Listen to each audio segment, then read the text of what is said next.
আসসালামু আলাইকুম সবাইকে। আজকে আমরা দেখব নতুন আরেকটা মেশিন। মেশিনটা হলো পরকিউপাইন ওপেনার। তো এটা কিন্তু আমরা পূর্বের ভিডিওতে বলেছিলাম যে আজকের ভিডিওতে আমরা পরকিউপাইন ওপেনার নিয়ে ডিটেইলসে আলোচনা করব। তো এর পূর্বে আমরা দেখেছিলাম হলো হপার ফিডার মেশিন। এখানে একটা ডিটেইলস বলা উচিত যে পরকিউপাইন ওপেনার মেশিনটা আমাদের দুইটা হপার ফিডার মেশিনের মাঝে আছে। তো আমরা এর পূর্বে যেই হপার ফিডার মেশিনটা দেখেছি, পরকিউপাইন ওপেনার মেশিনের আউটলেটে আমরা যেটা পাবো বা আউটপুট যেটা পাবো সেটা আবার অন্য আরেকটা হপার ফিডার মেশিনে আমরা ইনপুট হিসেবে ব্যবহার করব। তো দুইটা হপার ফিডার মেশিনের কাজ যেহেতু একই, তো আমরা হপার ফিডার মেশিন 2 আর আলোচনা করব না। তো হপার ফিডার 1 মেশিন যেই কাজটা করছে, হপার ফিডার মেশিন 2টাও সেই একই কাজই করবে। তো চলুন জেনে নিই পরকিউপাইন ওপেনার মেশিনটার ফাংশনগুলো। তো আমরা রয়েছি এখন পরকিউপাইন ওপেনারের ইনপুট পোর্শনে। তো আমরা এখানে দেখতে পাচ্ছি হলো ফিড ল্যাটিস, যেটা ছিল আমাদের হপার ফিডার মেশিনের ডেলিভারি ল্যাটিস। তো এই ফিড ল্যাটিসের উপরে আমরা এখানে রয়েছে একটা হলো প্রেসার রোলার। তো প্রেসার রোলারটা কি কাজ করছে? প্রেসার রোলারটা হলো এখানে আমাদের যাতে ফিডটা একদম ইউনিফর্মলি ফিড হয়, তো সেইটা সে এনশিওর করছে। তো এরপরে ফিড ল্যাটিসের পরে আমরা এখানে দেখতে পাচ্ছি যে আরেকটা প্রেসার রোলার রয়েছে, এবং এই প্রেসার রোলারের নিচে রয়েছে একটা ফিড প্লেট। তো এই ফিড প্লেটের পরে আমাদের এখানে নিচে রয়েছে আরেকটা ফিড রোলার। তো ফিড রোলারটা হলো আমার যে কটন টাফগুলো ছিল সেটাকে হলো পরকিউপাইন বিটারের কাছে পৌঁছাই দিবে। তো পরকিউপাইন বিটারটা আগে আমরা দেখে নিই। তো এইটার ভিতরে আমাদের রয়েছে পরকিউপাইন বিটার।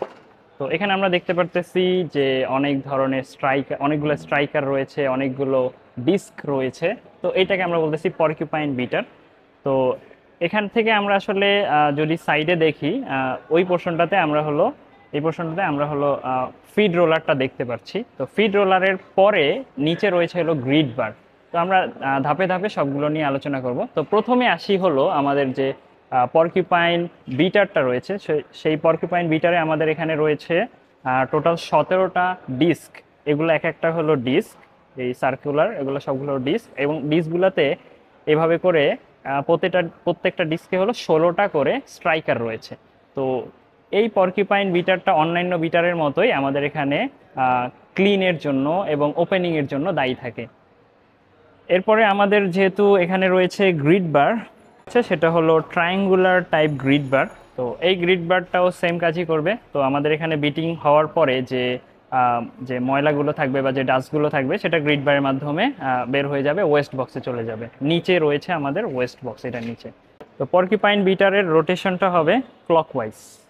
তো তাহলে আমরা বুঝতে পারতেছি যে আমাদের যেহেতু গ্রিড বারটা নিচে আছে, আমাদের ফিডগুলো অবশ্যই নিচ দিয়ে পাস করবে, এবং পরবর্তী যে আমাদের যে পারফোরেটেড কেজ আছে সেখানে যে পৌঁছাবে নিচে দিয়ে। আচ্ছা, এখানে একটি বিষয় জানিয়ে রাখা প্রয়োজন যে আমরা যে এখানে কটন টাফটা যে ফিট করছি, তো এখানে যেহেতু ফিট করছি অবশ্যই কোথাও না কোথাও অতিরিক্ত পরিমাণ ফিড হতেই পারে। তো এই সমস্যার সমাধানে আমাদের এখানে রয়েছে pedal lever and dead weight mechanism.